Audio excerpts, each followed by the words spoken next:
On this mid-season edition of Football Focus, you'll hear from Laurel Media's J.J. Michaels, head coaches Justin Bienkowski of the unbeaten Port Allegany Gators, Chris Dworek from the 2-3 St. Mary's Dutch, Kane's Matt Bodamer, who has the Wolves at 4-1, and Ridgway's Mark Heindl, the 1-4 Elkers. And you'll also hear from B94 and Laurel Media's Mark Martinez. Hi, I'm your host, Bob Parana. Before we get to the chats, let's take a look back at last week and a look ahead to Friday and Port Allegany, Union AC Valley, and Punxsutawney all improved to 5-0 with victories last week. The Gators handled Red Bank Valley 36-6 on the road. Union AC Valley scored late to upend Ridgway 13-9, and Punxsutawney mounted a comeback to beat Karn City 22-19. Also last week, Kane rebounded from a Week 4 loss with a 56-24 win over Otto Eldred. Central Clarion beat Brockway 30-0. Keystone was a 62-8 winner over Montauk. Cameron County beat Coudersport 30-6. Brookville was a 49-27 win over Bradford, and the Smithport Hubbers picked up their first win of the season, 53-28 down at Bucktail. This week, things kick off with the Elkers traveling to Cameron County to face the 4-1 Red Raiders. St. Mary's at 2-3 is at Port Allegany. Brockway 3-2 is at Keystone 3-2. Union AC looks to stay unbeaten at 2-3 Montauk. DuBois 4-1 is at the unbeaten Punxsutawney Chunks. Central Clarion 2-3 is at 3-2 Karn City. Red Bank Valley looks to rebound from the loss to Port with a game at Bradford where the Owls are 1-4. Brookville 1-4 is at Coudersport, which has the same record. And on Saturday in the afternoon, the Kane Wolves take on the Smithport Hubbers over in Hubville, and Bucktail is at Otto Eldred later in the evening. Without further ado, let's get to our interviews.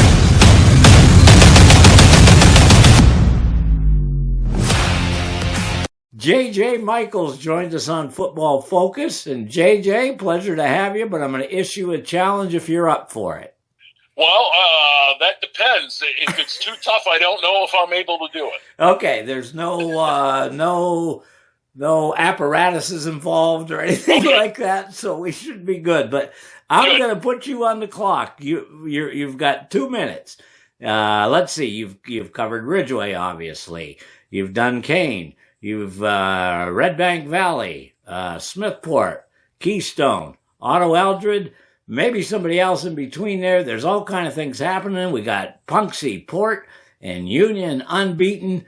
The floor is yours, Betty. We go in 3, 2, 1. Well, if anybody had any doubts about how good Port Allegany is, they were certainly put to rest in the first 5 weeks of the year. Aiden Bliss, he might break his own records. The Gators are the Gators. The pleasant surprise this year for me is 2 teams, Punxsy, what a machine they have this year, and Union AC Valley. I am so happy. I don't think anybody outside of Reimersburg and Foxburg thought about this for the year. 3 teams that you don't want to meet in the playoffs, Keystone, Kane, and Cameron County. Those 3 schools have very solid teams, but aren't getting a whole lot of respect. One team that could beat Punxsy in a rematch, it's coming up, Karn City. Watch that one out. And, my goodness sakes, how about the DuBois Beavers? You want to talk about another good football team? They are another good football team. And all this put together, it certainly is not definite for the second half of the year. Who knows what could happen? That's why they play the games. I think that Red Bank Valley wants to claw their way back into things. I think that you're going to see the Elkers play a big part in the second half of the year, and they might be a team you don't want to meet in the playoffs as well because the schedule's favorable. They have 3 straight home games coming up and a game against Otto Eldred. So don't sleep on them either. All right, you did that in 1:30. So that was very good. Let's talk a little bit about that Keystone team, because I was kind of not really in shock, and I've talked to Matt. It was just one of those games for the Wolves. They just couldn't get in sync that day. But my gosh, Dom Corsetti and that group, they're fast. They really are. They're kind of, and you figure they were in that game with Central Clarion till it got away from them at the end, and they lost by 1 to Union. So I like that input. Ridgway itself, man, just the fact they're involved with games. I mean, I'm sure there's disappointment, JJ. But at the same time, you're involved in games, and it's just that one win, and it's a big one with Cameron County coming up too. It is. And that goes to one of your teams you said. So if you can kind of get that win, that gives you that little oomph, huh? Well, I think so. And, the Elkers, let's be honest, they are a handful of plays away from possibly being 4-1. Right. They're not a bad football team. They just haven't made big plays when they've needed them, and they've made mistakes that have hurt them. And when you have the type of offense that they have, it's very tough to come back from, being down early. You have to play mistake-free football, and that's why I say don't sleep on them, because they've got 3 straight home games coming up after this Cameron, game Friday night, and then they go to Otto the final week of the year, and they're all winnable games, so they could end up 500 and above. Who knows? Right. And if they get in the playoffs, look out, man. If they sharpen things up, they're right there. Right. And it's just so weird, because I talked to, like Justin up there. It's like he wasn't happy with that performance last week against Red Bank. It's a 30-point win, but you know how his coaches are. Do you sometimes feel like, God, I'm so optimistic, I wish there would be more of that, but at the same time, you got to control that, don't you? Oh, yeah, you do. And, knowing Justin like we do, he's another one in the coach's line where he learned that, he learned from coaches that taught him well, and he's teaching his kids well, is that you always want to strive for that perfect game. And maybe it was a good thing that Port had a little bit of a challenge here this past week. And I think, deep down inside, you look at that, and that could be a good springboard for the second half of the year. Yeah. And then the other big thing that comes into play, too, is you hope you don't have any injuries. And we've seen some kids get dinged up. And, let's face it, Aiden Bliss is their offense. And, he's got some mileage on him over the past 2 seasons, but he's still as strong as ever. That kid, unbelievable. Yeah. He's one of the best running backs I've ever seen. Yeah, and Justin will tell you too that just how well grounded they are up there, and how those leaders are being leaders. I gotta ask you, because you've been up in Kane the last couple of weeks. What's that been like, sitting in Mr. Morgan's press box and at the same time running into folks up there? Bells seem to give you a little extra oomph being in town with your halftime stuff. But how was it up in Wolfsville, dude? Oh, it was just as great as always. It was great to see Larry Smith, one of the greatest guys on planet Earth. Certainly.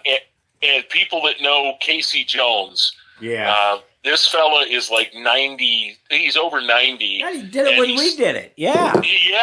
He's still running the clock. He's still active. The guy, he's probably in better shape than I am, and I'm 49. But it was great to run into him, great to run into Jason Barner and Todd Silfies, and talking to them both, I'm like, guys, your kids were just jumping on the piles yesterday. Now Silfi's kid is a very solid part of that team as a freshman, and Barner's kids are all grown up. He's a grandfather now, and it's time is a thief, man. It really is. But they got some upgrades coming up there. Yeah, I hear that is wonderful. And you're also that scoreboard in Ridgway is pretty nice. That you guys are, so this is all kind of cool. You just love what you do, don't you? Let's cut to the chase. Yeah, 100%. And it's funny because I always tell Rick, because we sit in the press box there. It's right in front of Barry's plaque. Yeah. And I always tell him, I say, look, he's looking over our shoulders tonight. If there's a piece of food missing from Bell's, we know who it was. Yeah. Is Mr. Porter behaving? Oh, he is. He's forced to. How's Josiah helping you out when you? Oh, he is. Yeah, That's cool, Yeah, man. he is, man. And it's funny because I text with Coach Heindl every week. I'm like, yep, we need Josiah this week. Yeah, and he's such a great kid, and he helps us out, and we're just so appreciative of that. And, yeah. I think Rick and I are having more fun this year than we've had in a while doing these games. And the last couple weeks, it was just so great running into people that we knew. It feels weird. We've done a game in Johnsburg, but we haven't done a game in Ridgway yet because Mark and Nate had the game last week when we were up in Kane. Right. So I'm looking forward to being in Ridgway here in another week or so for a few weeks. And what's the plan? What's, not to cut you off, but what's the plan this week? This week we actually have we're doing 3 games. Nice. B94 has St. Mary's and Port. That'll be on B94 and then on the Facebook page. Rick and I will be Friday night in Emporium for Cameron County and Ridgway. And then we will trek out to Hupville on Saturday for the afternoon delight, Kane and Smethport. Yeah, that's nice. And I don't want to get you sad or anything, but boy, I miss Sheffield already, buddy. Well, I do too, and I've worked, as you know, Mike Barr, who was the coach there. He's a longtime best friend of mine. Yeah. And he's coaching the junior high kids at the school now. Cool. It's funny because I ran into him and Melissa Bullock, who is the cheerleading advisor there. We text each other often, all 3 of us, and say, man, I miss this. Yeah. And it is, it's a hole. It really is. But I know that, the Sheffield kids are doing some pretty good things with Warren and with Eisenhower. The Knights are having a pretty decent season themselves. And Sheffield Flavor and Warren, Chris Corbar, their head coach there, they picked up their first win in over 20 games a couple of weeks ago. Yeah, that's cool. The culture is shifting there. The things that I've heard is that people are, the kids are buying into what they're trying to do. Yeah. So while Sheffield may be done, there's a lot of positives. You can take the team out of Sheffield, but you can't take the Sheffield out of the team, I guess, is what I'm trying to say. Oh, that's awesome. And I do have to say, we will still be on record that the hardest hit Mike Coffey of the Smithport Hubbers ever received was from JJ as a Sheffield Wolverine, and you always got that, buddy. Well, that may or may not be a little embellished, but I will take it. And may I add, I wasn't blocked on the play. I should have made the tackle. Well, that makes it even harder sometimes, buddy. It does. And then just real quick, I just thought of it, I have been more impressed with receivers this year than I ever have been. We've had years of quarterbacks. This seems to be a receiver type thing. There's some kids that are go-getters, man. Boy, and some of the, let's be honest, too, some of the defensive backs in the battles that I've seen. Yeah, right. It has been really awesome to watch some of the coverage and some of the plays that both sides have made. But that's a great point, Bob, is that there's a lot of talented skill kids that can catch the ball. I'm loving seeing the offensive philosophies come to fruition for these kids. And we had like I said, we've been in Kane the last 2 weeks. They got some skilled kids that can do some stuff. Yeah. And, that was a lot of fun. And you mentioned about Keystone and what they're able to do. It's real different than 3 yards in a cloud of dust when I played. Yeah. And it's the thing that really got me, and you touched on it, is like against Red Bank, Ridgway guys couldn't cover them any better. They made those catches. It happened last week, too. So, I mean, again, it's one of those things. Receivers are the things out there. Folks, check them out. Hey, buddy, continue to have some fun. This is a highlight for me to talk to you. It's weird because I'm like the little kid now looking up to the master. Please. I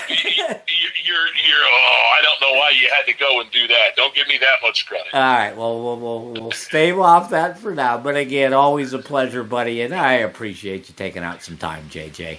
Well, that goes double for me, my friend. Always great to talk to you. Love the show. You're doing a fabulous job with it. And, we got to have you in Ridgway one of these weeks coming up. I'd love to see you. Okay, buddy. We'll talk soon.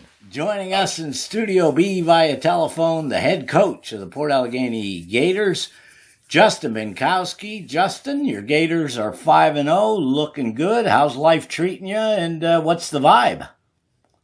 We're in the film room today after school, taking a look at Friday night a little bit, and moving on to St. Mary's. Guys are hungry. They're very unpleased and very much have a yuck taste in their mouth for our performance on Friday, and they're all looking forward to getting back to work. It's tough because you're there and you are your own worst critics, I think. While it appears you're cruising along with these wins and such, there's always that room for improvement. But this week you're going against St. Mary's. But again, go back to last week. You took, against Central Clarion 2 weeks ago, you took control. Last week, or 3 weeks ago, and then you beat Smithport. You took care of business in Red Bank. Is it to the point where you're almost too good? That's a stupid question, but it's like, how do you handle that? Absolutely not. I think we are in the first half performance that we had Friday night. I told the kids this today. I told the kids this, some of the kids I talked to over the weekend. That's the job of the head coach, to make sure your team gets off the bus and gets ready to play. Yeah. And absolutely we were not. I loved our week of practice. Talking to our captains, we were good feelings, but just, you can come up with a bazillion different excuses if you want, but at the end of the day, we didn't get off the bus and get ready to play.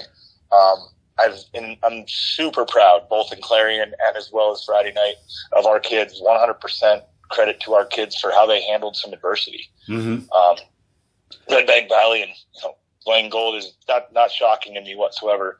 Blaine had his guys ready to roll, and they in fact played our style of football against us. And with that being said, we just kind of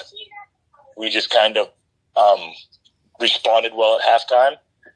Credit to those kids. Again, I can't say it enough. We had some serious conversation, some man-to-man conversations with them, and kind of challenged them, and the kids responded so well.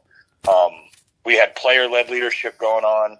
We had coaches getting on key guys, and at the end of the day, we saw the second half come out, and we saw the result, and that's a great thing, because kids make mistakes, and it's the coach's job to hold them accountable, but it's also the coach's job to hold the coaches accountable for when we're not on par. So it was very much a kudos to the kids for responding, and a wake-up call to the coaches that we need to get it together and we need to be ready every week. Yeah, and that's going to happen as you go down the road here, because, you're looking, and I know it's 1 week at a time. I mean, I really do. And it's St. Mary's this week, and, Chris is going to have his kids ready. And again, you got the target on your back. Sure, you're going to be at home, but things can happen. How do you mentally just keep these kids focused game at a time, buddy? The way we do it in our program is simply put, and I've told this to you before, we're prepping for St. Mary's the same way we prep for Red Bank, the same way we prep for the state championship.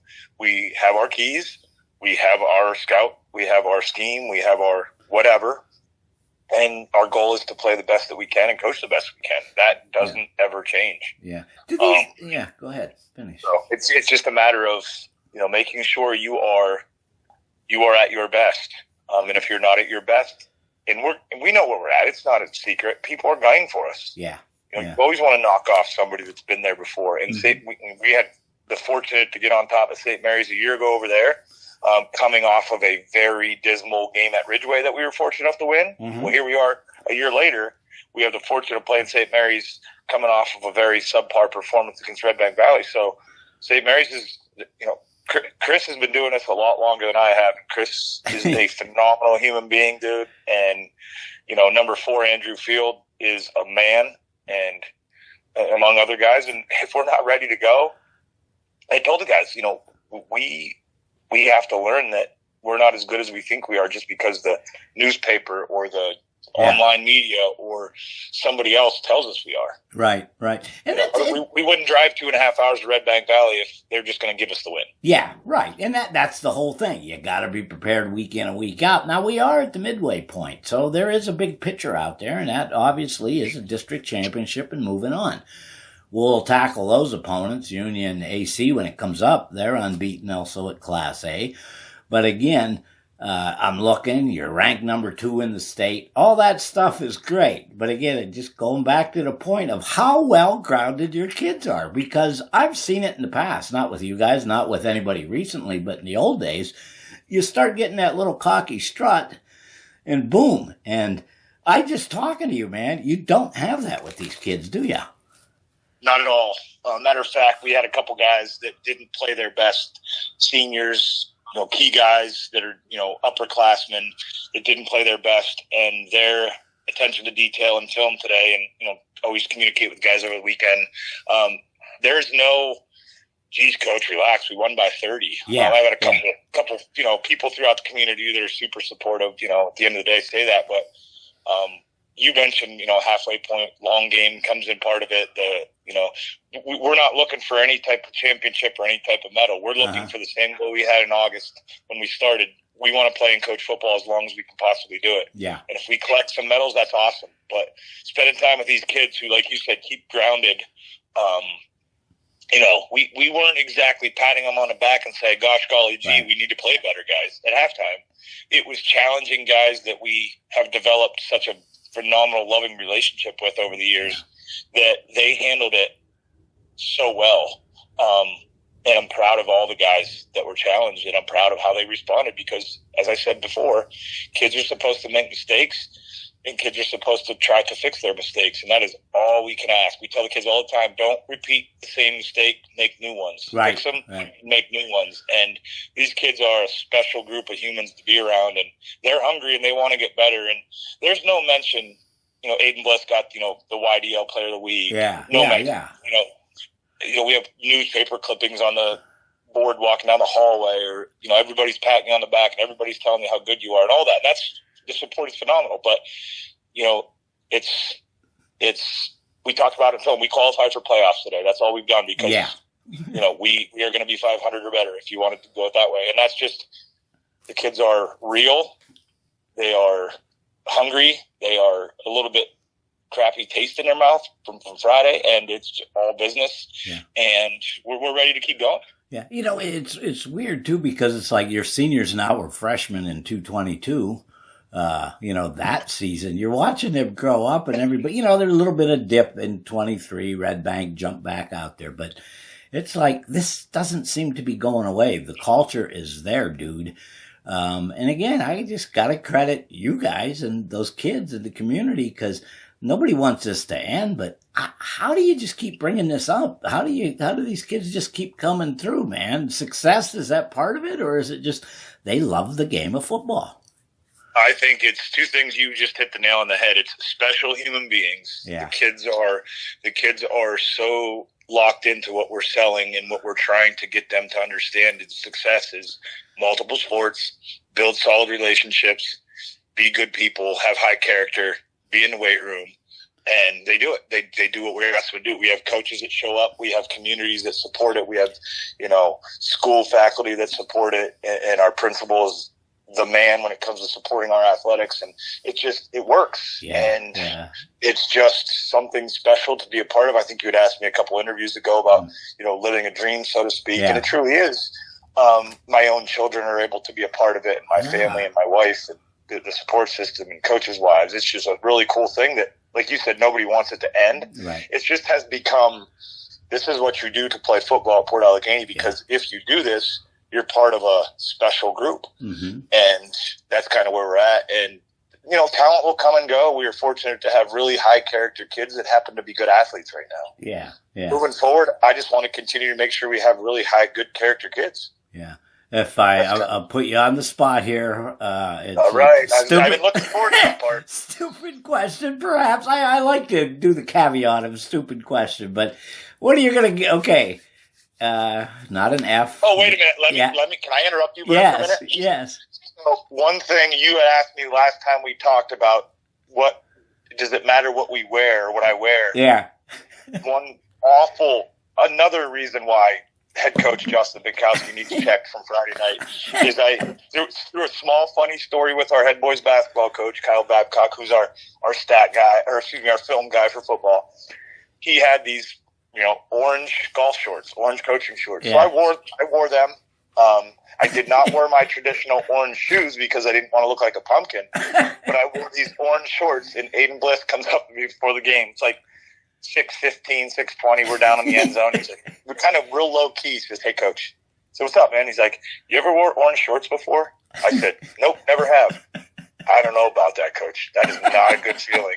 And so my coaching outfit, I went outside the box a little bit and it bit me in the behind. So that when you asked about the question, that's what it took me back to. So that's just a funny follow-up to it. Okay, well, I could add to that. That is the home crowd going to get to see you in the orange shorts? No, I actually washed them, dried them, gave them back to Coach Babcock today, and said, You keep golfing with them, I'm done. I don't want them. Well, I gave it back to him today. We got a whole new twist here. Okay, here was the question. You're not an F, you're not a D, I don't think a C. It's tough. We're not grading on a curb. What are you giving your Gators so far? In two different departments. I'm giving the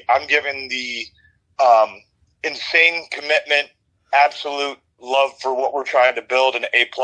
Okay. I'm giving our attention to detail and, aiming for perfection, knowing we're never going to get there. I'm giving us a C. Okay. Well, good. That means needs improvement, correct? We have a lot of things to clean up. Coaches have a lot of stuff to get right. I have a lot of stuff to make sure everybody's doing correct. And it gives us a reason to show up, and it gives us a reason to want to be better every day. All right. Well, I'm going to be flashing some numbers up here as well. Okay. Now you get to grade me. What do you give me? Be on a curve, buddy. Absolute straight A, man. Okay. That is with the curve, though, right? Hey, no curve. Okay, because I'm up for extra credit if needed, Coach.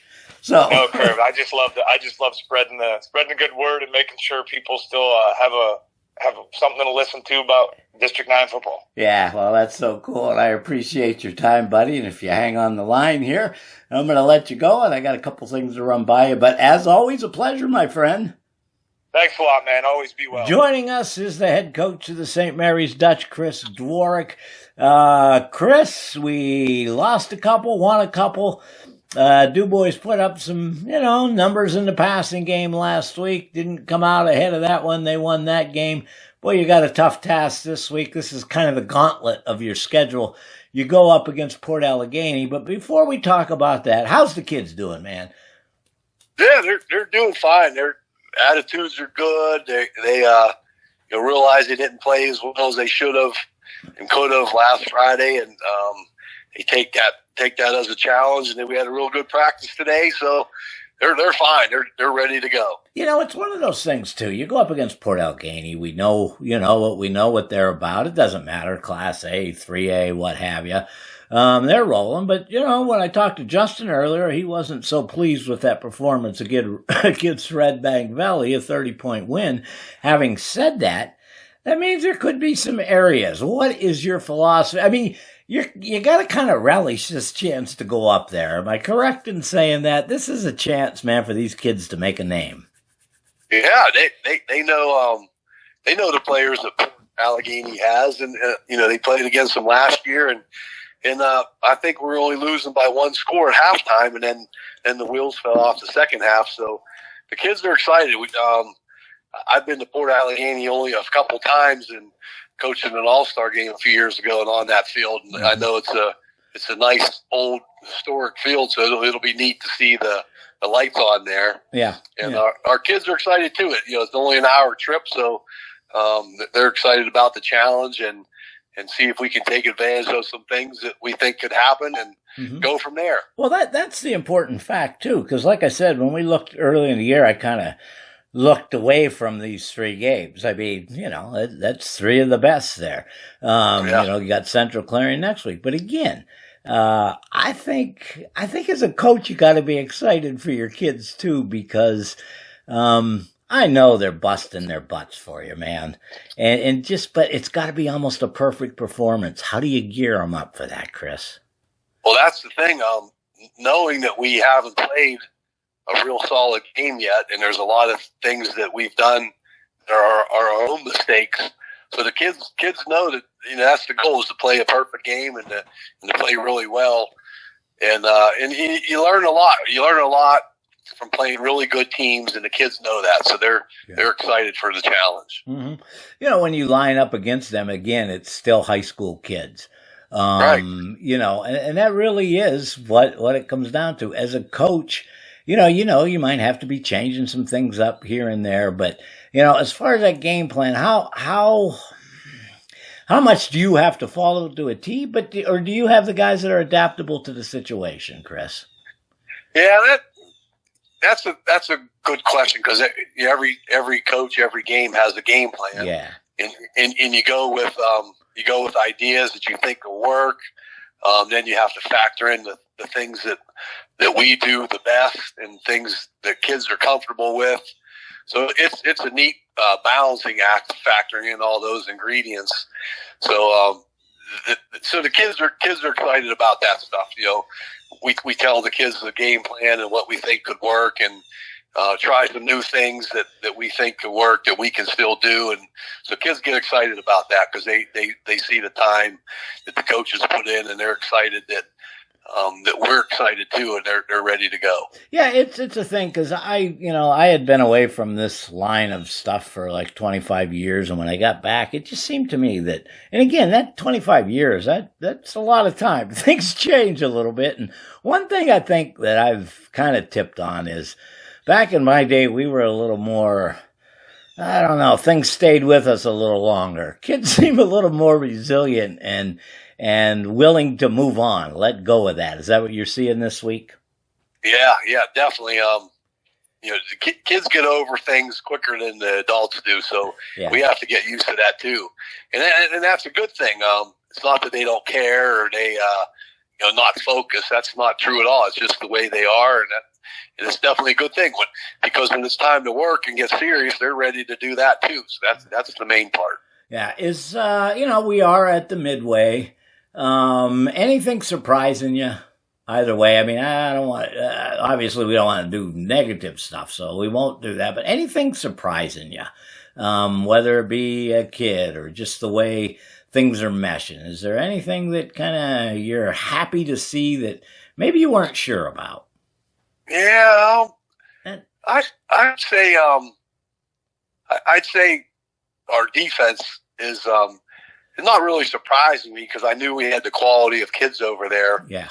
But I think that the overall defense has been really good this year as a whole and as an average. Mm-hmm.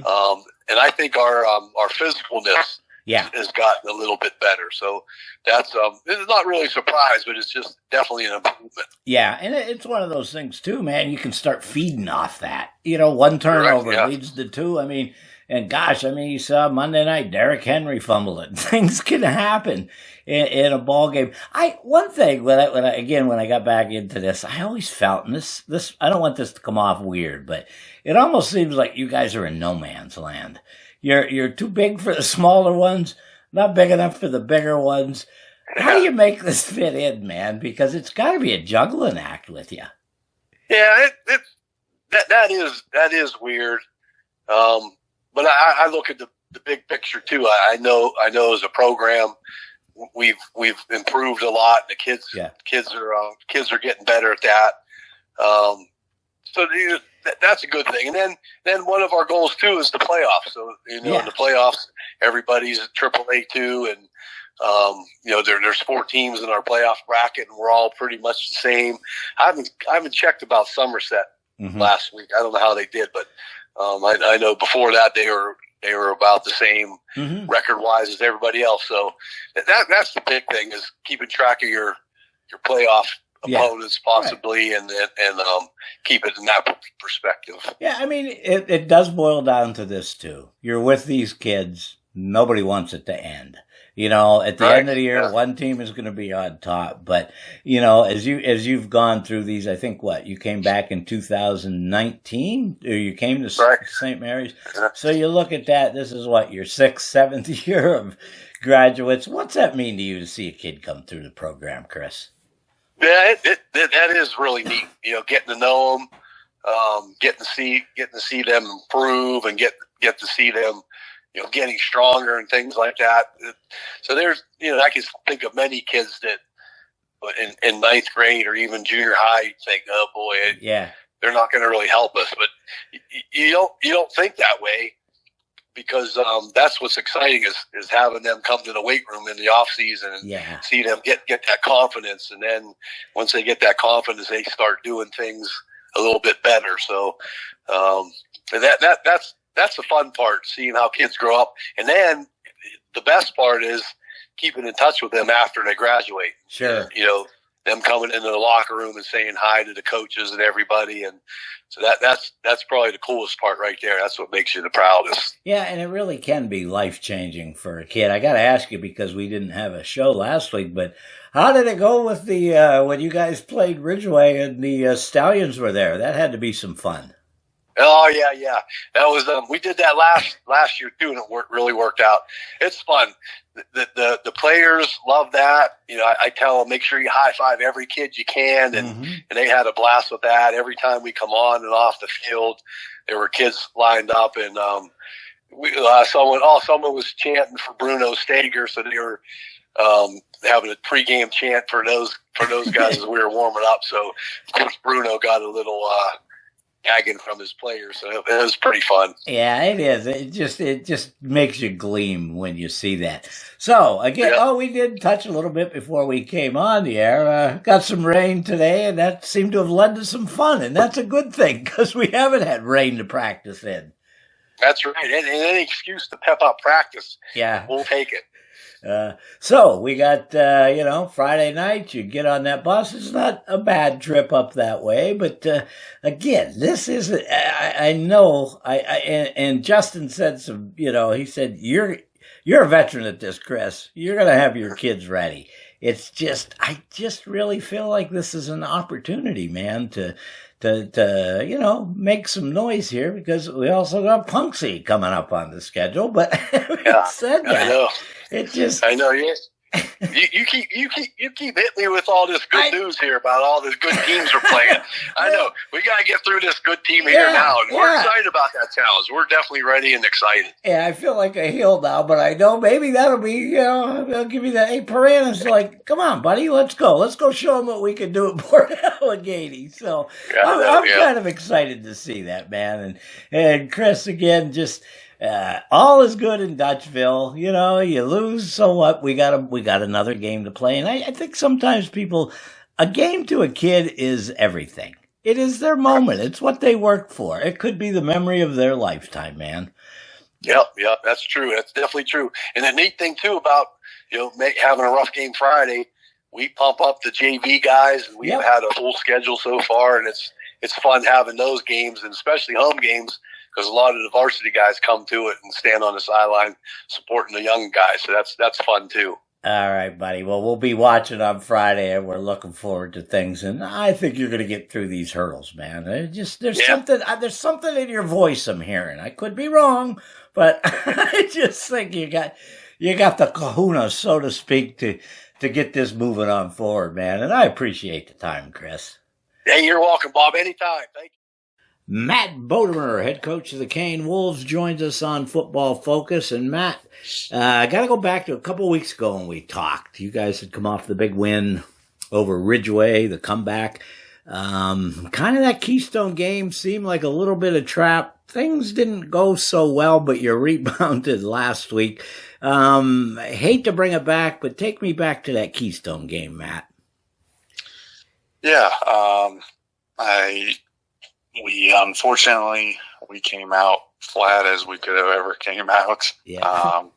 And that's a really tough team. I mean, would ever take anything away from that team. They have a good line and pretty unbelievable athletes. So it wasn't our night there. Plus a really good team. So that wasn't what I would say our best effort. Yeah. It was just weird because they scored with that fumble and then they scored 3 touchdowns to open the half. And it's just like, in that situation like that, what is it more like, Matt? Let's just do what we can now, throw it out the door, and we'll get ready for auto. Yeah, I can't say I shy away from thinking of anything like that. I more or less I always think anything can happen. There's a lot of things that first half that's big plays that happen. That's we're talking about 3 or 4 plays. That's if they didn't happen, then we're tied down 1. Yeah. Especially at the end of the half, they returned a kick right down the goal line and then forced a fumble and returned that for a touchdown as well. So, but ultimately at the end of the day, they made a ton of big plays, and that's most of the time that's kind of what wins football games. So they were able to do that. And like I said, that's all props to them and their athletes. Did you, was it kind of like, all right, guys, what the hell happened? Was it a little bit of slap to reality? And I don't mean that in a bad way, because kids are kids, but it had to make for an interesting week to prepare for auto. How excited were they to get back at it after that? Yeah, kind of like the reflection that we do as a team, and kind of like our motto for the auto week was kind of let Keystone be the spark for us, because we weren't ready for it, and to be able to compete with those teams, we kind of talked about it as a team. We have to be able to prepare in a different manner of how we were. We were kind of okay with going through the motions during that week, and kind of trying to flip that switch during game time. So we were able to kind of take that Keystone loss and let it ignite a little bit of a fire. We had an awesome week of practice leading up to auto. So yeah, that's kind of what you hope happened, and then you just took care of business. I'm looking at your offense, Matt, and it's kind of sneaky because Evan has some, he's on a tear after that big run against Ridgway, but you guys are, you're averaging like 200 yards per game running the ball, and Eric's giving you what you need from the passing game with another 500. So is the offense where you want it? Do you like your combination so far, Matt? I do. Definitely one of the things that I always strive for is just being balanced on offense. Obviously, Evan is an absolute workhorse, and Eric can run the ball just as well as anyone is too. So run game's always been there. We love establishing our run game early, but it's nice to always know, if we need to throw to get a first down, to make up a couple scores, to do 2-minute. I'm super confident in Eric, and stats have been awesome over this whole season with 1 pick. I think he's over 70-something % completion rate throughout the year already. So super happy with what. And you just got to be thrilled with the experience being gained by your younger guys. Because again, even in some of those blowouts, those kids are getting time out on the field. That's all part of it. But having said that, are you getting a little more comfortable with kids that maybe are stepping up that maybe you didn't think about earlier in the year as being that kid, or are you pretty much where you want to be? Yeah, we've especially against Keystone, we had a few injuries going into that week. One happened in gym class, one happened during practice. And then another one kind of early on in the game. So we were kind of putting people in different spots, and we had quite a few ninth graders, especially on defense. So that was obviously not ideal in terms of winning that game. But when you look at giving those guys experience, it was a great game for that as well. Yeah, because I think sometimes, again, the big picture is this isn't just this year and you're done. So, that's all just an important part of it. I think sometimes people forget we're also building for the future. We can't go out and get transfers and things like that, right? Yeah. I mean, I can't imagine what that would turn into. But, okay, we go to Smithport this week. Now, you handled them early in the year. That game got a little chippy at times. I'm sure the Hubbard fans are going to just love to see the former Port Allegany slinger in their building. Having said that, and you know, the old cliche, it's tough to beat somebody twice, no matter the case. Just going back to Smithport, man, you got to get this thing rolling again because we got a big one coming up. We'll talk about that next week. But what's the vibe going into Smithport? Yeah, it's an interesting week too because we play on Saturday, so we can have an extra day of practice, utilizing it to kind of perfect some details of our schemes, our plays, and things like that to fix a lot of mistakes. But in terms of going at Smithport, yeah, they're I think a little bit better than what they get credit for. They can, the Gano kid can definitely break some plays off whenever against anyone. So, yeah, I think we're once again we're super process oriented. I think that helps us going into something like this and just trying to be perfect in a game like this. And you know, if you try to be perfect, like the old saying, you know, you will fall on excellence. So. Yeah, it's, you know, and I mean, I don't know how to phrase this. I'm going to come off sounding probably not the way I want to, but schedule wise, I mean, you know, we're not really loaded up that good. That is not anybody. That's what the hand you're dealt with. So there isn't a whole lot of challenges, you know, as far as records and all that. Having said that, though, you got to gear these kids up for the big picture, which is the playoffs, which that game in a couple of weeks could have a big impact on. But, I mean, is it kind of like, gosh, I just want to get going and get into a game again, like that Ridgway game? I mean, I know it sounds awkward, but it puts you in an awkward position, but playing a couple teams twice, it can be kind of tough for you. Yeah, it is tough. And I think kind of starting, obviously knowing our schedule going into the season, that's kind of why the focus of the process, the weekly process doesn't change, is a major focus for us. But yeah, it's tough. It's definitely, it's different. I'm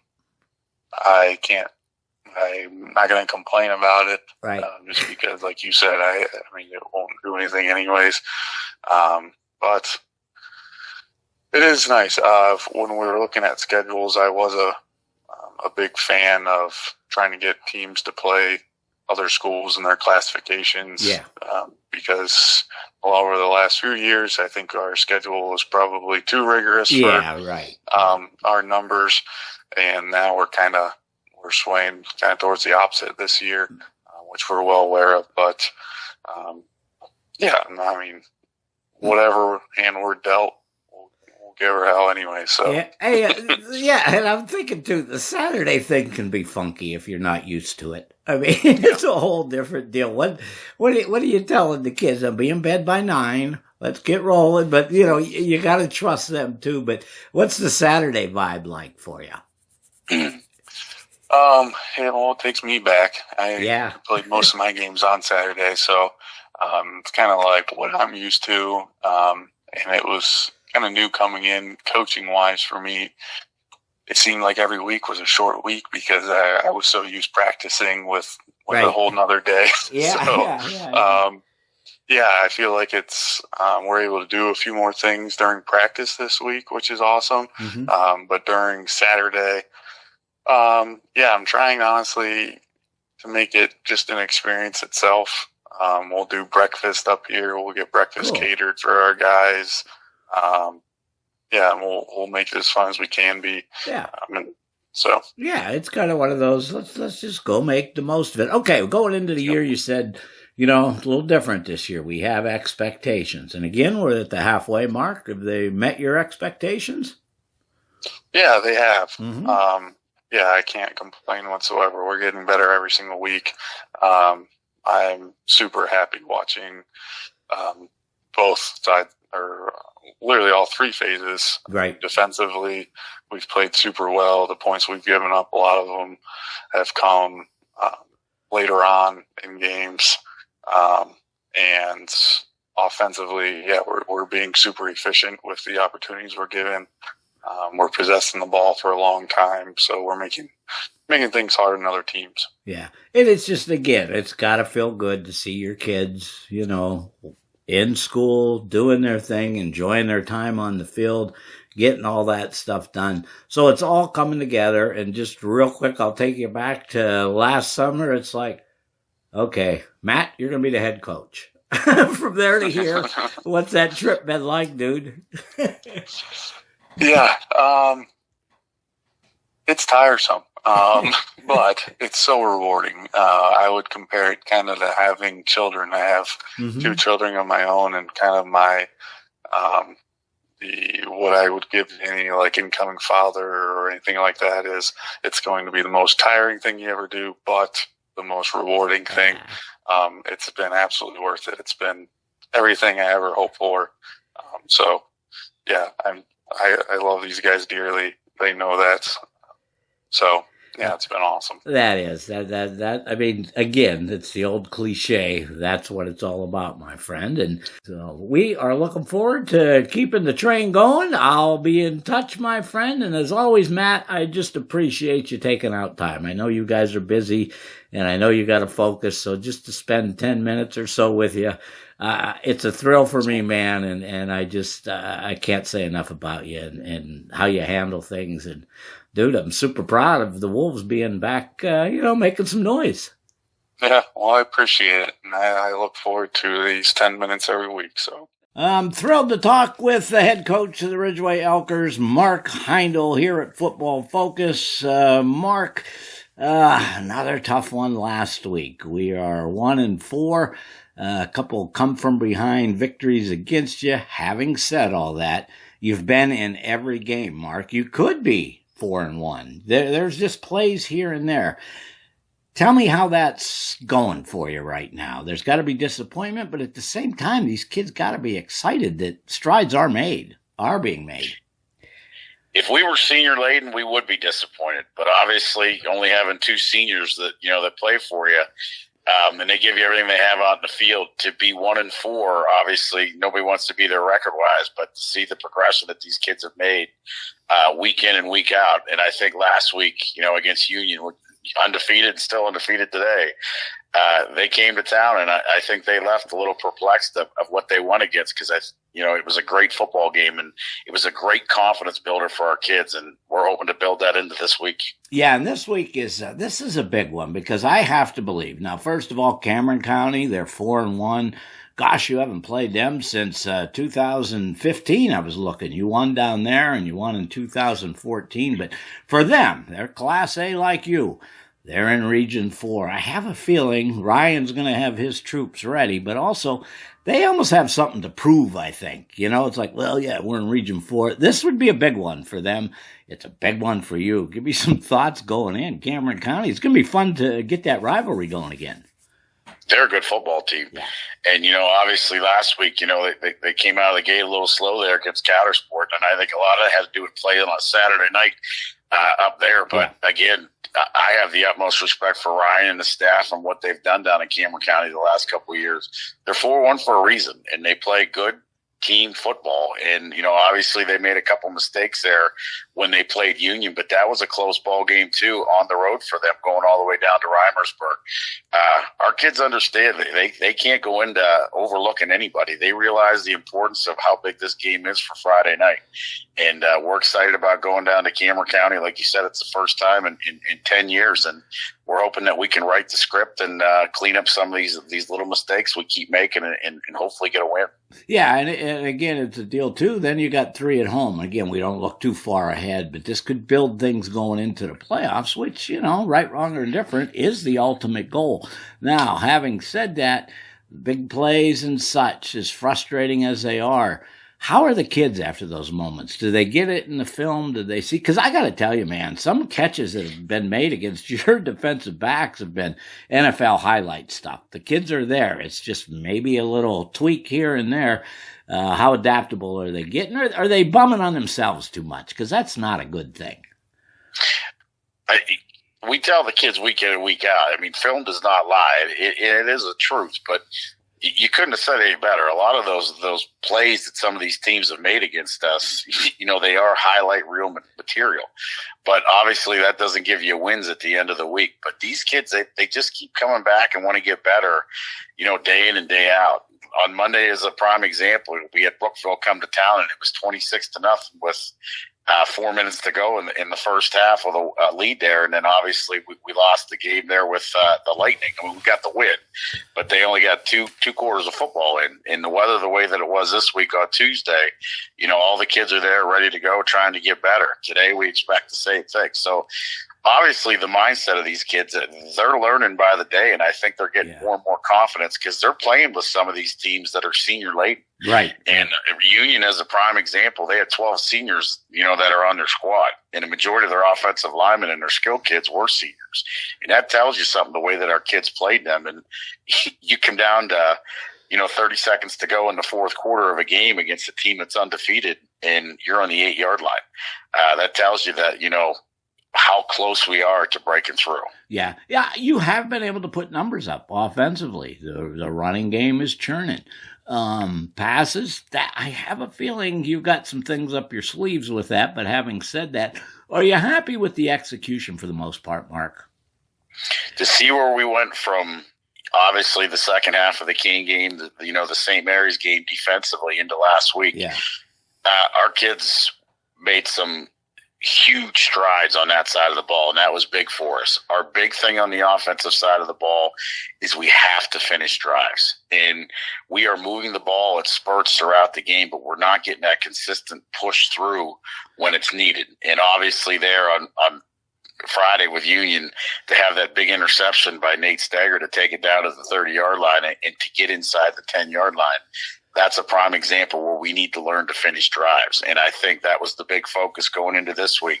And we hope that we can carry that into Friday. Yeah, not to nitpick a bit maybe, but special teams, man, how important is that? And what's the focus been? I mean, that big kick return after taking the lead. Again, it's just maybe you should have went left, not right. But having said that, they're seeing that. You got a kicking game. I think you've probably fixed the blocking schemes on the punts, but how important is special teams, and are the kids realizing, dude, these are game-changing plays? Well, we use the phrase every week, roles and responsibilities. And every Tuesday or Wednesday, we rep those things out where we're trying to hone in on it. And, we did make some personnel changes on some of those, but, credit to a lot of that is to those teams that we're going against. Yeah. And, you take the Union last week in that big kick return, the kid stepped one way, our kid went that way, and he juked coming back the other way to get that big yardage. And it's the same thing when the shoe's on the other foot. When you take a Jay Zimmerman, what he did on special teams for us, it's a third of the game, and it's important for a reason. And obviously there's a lot of things we had to fix, but we are definitely night and day than what we were 2 weeks ago with special teams. Yeah, and again, like I said, plays here and there, you could be 4-1. You got to scrub that. You got 5 games left. This is basically week 1 of the gauntlet to finish strong, buddy. The kids kind of excited for the opportunity. You don't have a batch of kids. While they're young, they're not going to shy away. But you got to get that confidence. How you helping them get that, Mark? It's playoff football. Yeah. And one of the things we told them going into this week, for the 2 seniors, the only thing that they're guaranteed is 20 quarters. Yeah. And that's all that they have left in their entire career. They want to extend it to 24. Obviously we got to make some changes in what we're doing, in the win-loss column, and how you do that. You got to get better every day. Not only at practice, but when you're not there as well with film review and everything else. And I think the kids realize that.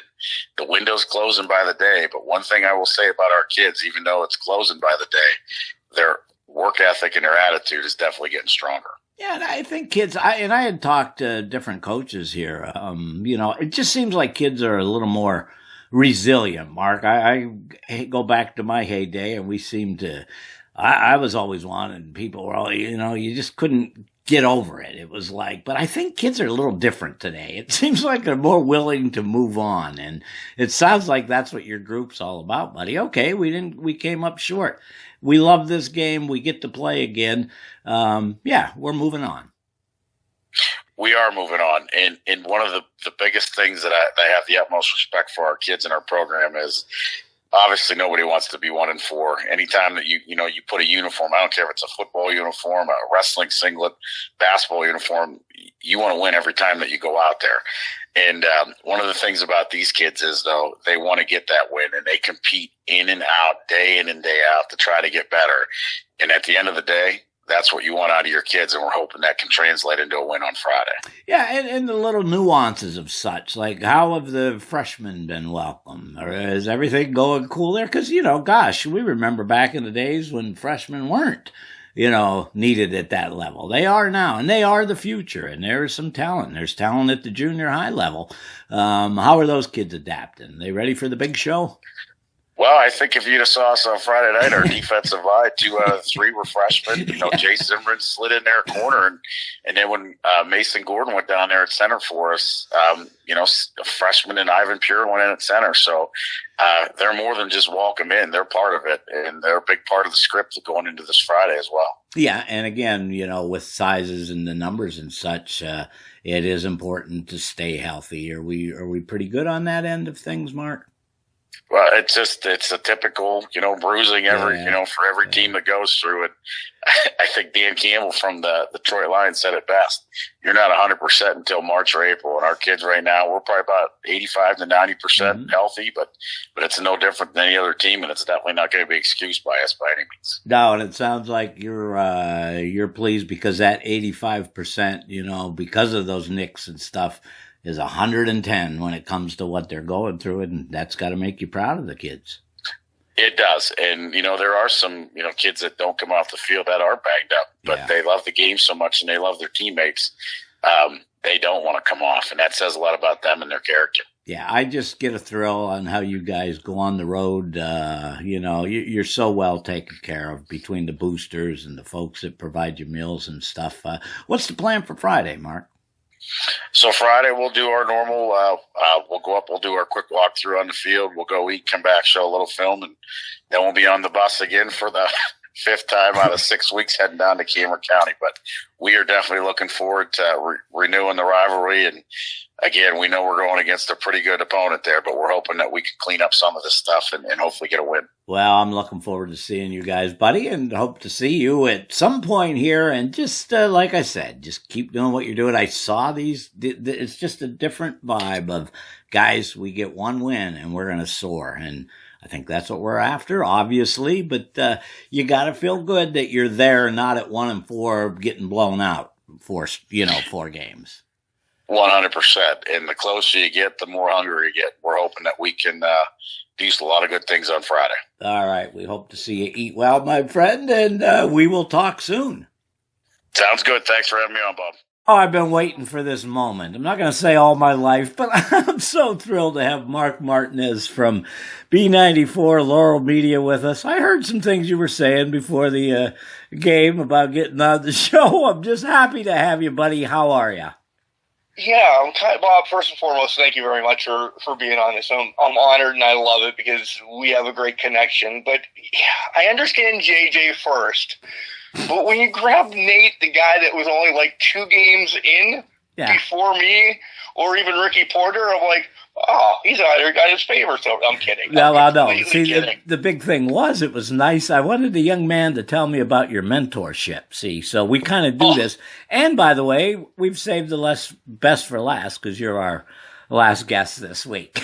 Having said that, buddy, we're 5 weeks into the season. Let's see. You've covered the Dutch, the Elkers. You saw a really good Karn City team. You've seen Brookville. You saw a very good Union team. And you saw Brockway so far. 5 weeks in, give me some thoughts on what you're seeing out there, man. Karn City is a real deal. They were week 1. They're the real deal. I love their play. I love everything that they have. They have the pass. They have the run. They have the defense. They're just good. I really like them. Union AC Valley, they're there. They're probably the next echelon for me, essentially. But there's some holes. There's some holes that, a couple mistakes here or there, but not a lot of seniors. They have those middle of the pack things, but they're going to go far as well. And I'm not going to say I'm going to group all the others together, but I'm going to group all the others together, Bob, because they're all, and you know this, they're all one play away from being over 500 or whatever, because there is a lot of great football going on in and around our area. It's just the way the ball bounces sometimes, and I'm not begrudging any coach because they're working with what they have, and they're building for now and the future. Right. And I think that's such an important part, especially when you look at, the Elkers per se. It's all underclassmen, man. And for them, they've come, God, they could be 4-1. And Lord knows maybe in that St. Mary's game thing has. But I was happy that Chris was able to rebound after Karn City with a nice performance in Brockway. And I could hear you guys kind of tallying up, when we tie it, we're going to go for a tie or a win. It just didn't happen. And then they, picked up a couple wins. And last week, DuBois is just DuBois. And I don't know where we are with the league play. And I'm not being smart. I'm not being, whatever. It's just we've got big teams, small teams, and you got to play what you got to play. But that was just a different experience against them. But overall, again, these kids get a chance to play. And isn't that the important thing, Mark? It really is. If some of them are going to go on to college, have a D3, D2, D1, whatever they get to, seeing these big schools, and I'll use St. Mary's because that's essentially who I cover with Nate the most. If they're going to go to Clarion and then they have at Edinburgh, or they have, a Mercyhurst or somebody that's a little bit bigger than them because they give more recruits, you're getting to see that, and you understand that play of St. Mary's playing Karn City or St. Mary's playing DuBois or something like that. The caliber coming in the near future. Yeah, it's kind of weird too because it runs in cycles, doesn't it? I mean, we remember heydays. Ridgway was just they were the monsters of the Midway per se. Some down years, but that's coming back up, and that's what we see, don't we? We see these cycles from time to time. I mean, gosh, St. Mary's was down and out for a while there before Chris came. I always feel St. Mary's is in that no man's land. Too big for some, too small for others. But again, it goes in cycles. It's very true. Well, when I was in high school, Smethport was undefeated for 47 years, essentially. Yeah. And then I don't remember because, old age and everything cracks into us, right, Bob? Right. That, then as an Elker, we had great seasons, and then it continued a couple years after that I was there, and then it is very much cycle, and it's just, I think, the times. I mean, we can switch this.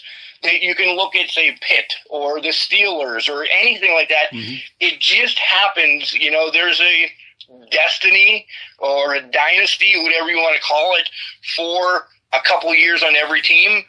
And then everybody catches back up a little bit, and then something happens. Yeah, and it's one of those things, too, where, again, like, for example, this week, the Dutch are up in Port Allegany. That's a tough one. But, in talking to Chris, it's like you got to relish that moment because this could be very special. It could be life-changing for a kid to have a great game. It could be big for the program. Now, are there odds stacked against them with how good Port is? Yes, but you're going to play the game, and I like that mentality going into it. I agree. I'll use what Nate and I called last week. If you looked on paper across the board from everybody in Pennsylvania, Union AC Valley was going to slaughter Ridgway. Yeah. Just outright. It wasn't going to be a game. It was going to be over by halftime, this, that, or the other. Ridgway led. Ridgway held on. Ridgway did everything, and that's what can happen. That's why the X's and O's are on a piece of paper, because you can throw those away, and the game's always played on the field because, am I allowed shouting out some names? Sure. Like Frankie Smith could, run away, or you have, Whaler going to do something. They're all capable to be able to step up. The St. Mary's Port games that we're talking about, they're all capable to step up. Maybe Port has a bad day. Guess what? It's going to be the first time this year that anybody's going to play in weather. Yeah, I'll yeah. just throw that out there. Yeah, because we've had all week of rain, and I know Chris said, they had some fun in it, but, I'm sure as those smelly uniforms, practice unis are being cleaned, maybe moms and such are, but it is a good point because it's just been so damn hot. It's just going to be, and you saw that early with cramps and stuff like that. But as we said, these kids now, there's no more rookies. I mean, we're 5 weeks in. Without a doubt, yeah. And like I was telling Mark, the one thing that really has stood out to me, Mark, is the play of receivers.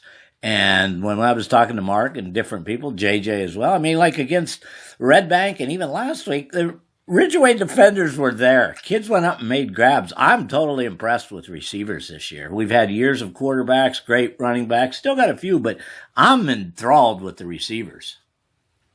Again, I have to throw out one that I thoroughly enjoy watching. It's Frankie Smith out of St. Mary's because that bobble catch that he had for that touchdown 2 weeks ago now, unbelievable play from Frankie Smith. I like that. Whaler and Gilmore are half an inch away from being Montana and Rice because they look so great together. You're right. Across the board, receivers have looked phenomenal. Yeah. Yeah, and it's a thing, too, especially in that Brockway game. You were just waiting for that play, weren't you? It was it's coming. We were begging for it. Yeah. We were begging for it because we knew it was there, and it was just like if Whaler had an extra second, or now Matt Gilmore is faster than me or you ever in our lives, Bob, but if you would have took one more quick step, they're just there. The receivers are... It's definitely different from when we played, Bob. Yeah, you brought up a good point, not to focus right on Frankie Smith, but it's the fact that Elk County St. Mary's thing, I think everybody's cool with it now, and seems to be, it's got to be a benefit. That's all I can say. What's your thoughts on that? I like it even as, back to Ridgway and Johnsonburg. Yeah. The way of small schools just aren't anymore. You look at Union AC Valley as well. We can talk about them. That it just makes teams better. It really does. Yeah, and I'll tell you what, I'm looking forward to Ridgway going to Cameron County because they haven't played in 10 years, and this is a crucial game for Cameron County. I was kind of talking to Mark. It's kind of like their Super Bowl, just the fact that they play in Region 4, they play some of the lesser teams, but this is the bullseye, and for Ridgway, this could be the launch to the rest of that season. They need to be hot and get into the playoffs. I agree. This is the Super Bowl for both of them, essentially. Ridgway could have more Super Bowls to come down the line to get into the playoffs, but for Cameron County, this is their big one. This is what they've been waiting for 10 years since this whole regions. And can I ask you, what do you think about these new regions? Just kind of, I think we're kind of lost a little bit with haves and have-nots to a point, and I'm not quite sure what that is. I know it's going to be evaluated because, it wasn't pretty last year when Ridgway had to go to Du Bois, but you know what? If that game would have been played in 2019, we might have seen a different result. So I think it's just, I don't know what the answer is, and it's the numbers of kids that are going out, man, and I'm going to say something that's going to really irritate people, but we could be headed to 8-man football somewhere down the road. Not yet, but it could be coming. With flags, probably. I'll leave that alone, too. So, we're always on the same page. We really are. And again, that's not a knock. It's just, again, you got to remember, when we were kids, I look around here in Wilcox, okay, when I was a kid, there was 60, 70 kids running around at any given time in Wilcox. It's just the way the population has gone. But one thing I do know, the kids that do play football love playing football, and the guys that cover it love covering it. And I just got to tell you, just to hear your enthusiasm, I'm the eternal optimist, and I get that every time that you speak to me, that there's some optimism out there, and I appreciate that. But again, how enjoyable is this for you to do it?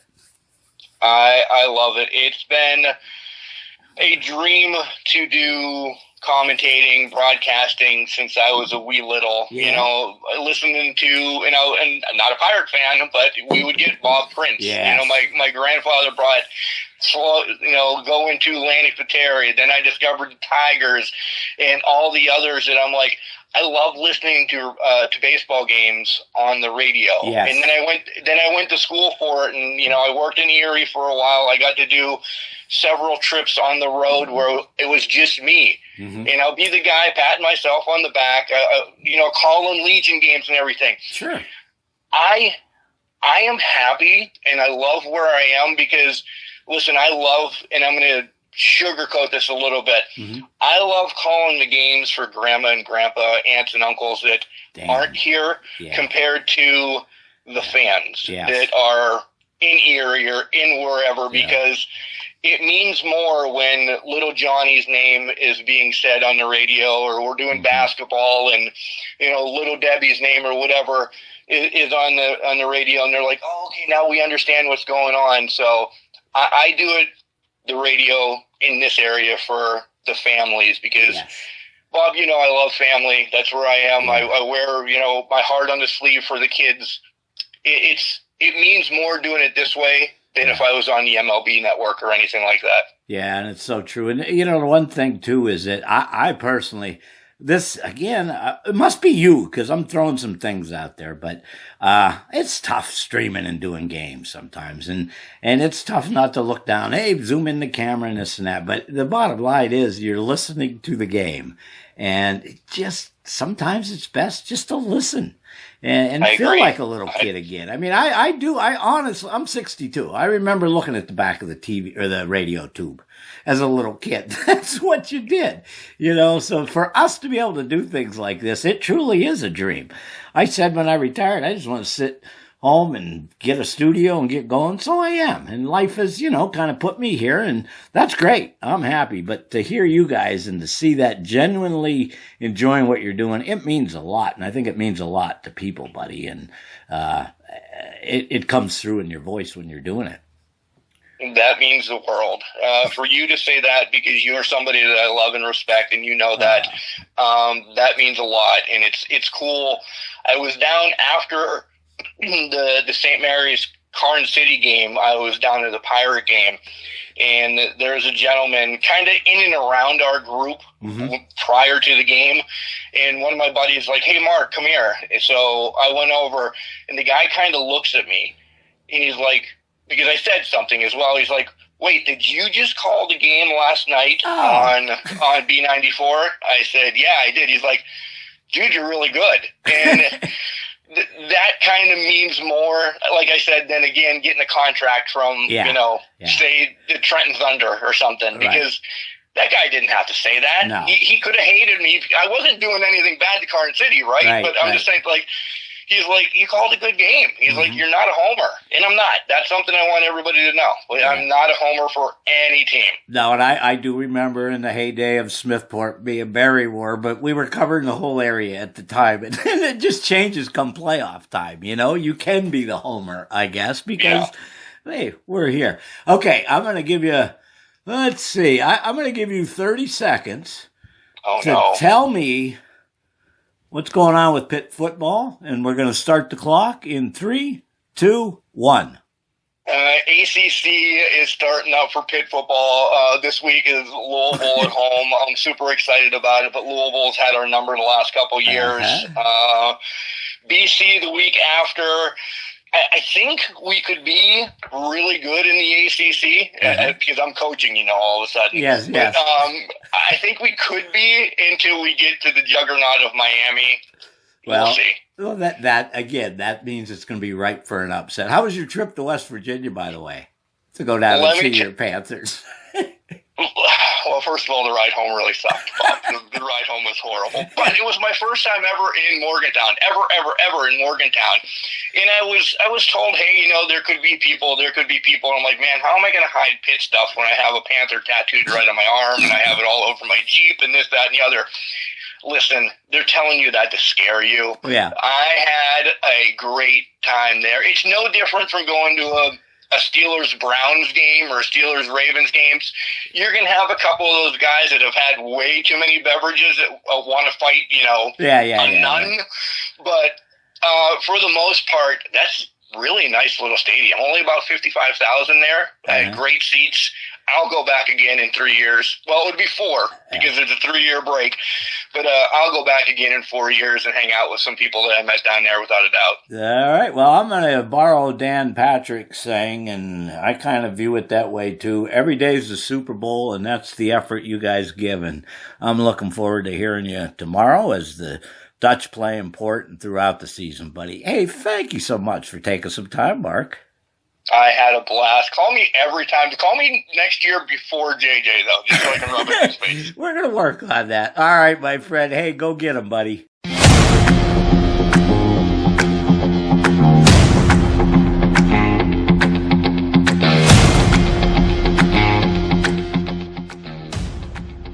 That's going to wrap up the happenings in our humble Studio B. And seriously, JJ, Justin, Chris, Matt, Mark, and all the hardworking folks that provide coverage throughout our area, thanks so very much. I very much appreciate you tuning in. And if so compelled, click the subscribe button. Hey, folks, enjoy the games and all the high school action. Until next time, be kind and do your best to make a difference.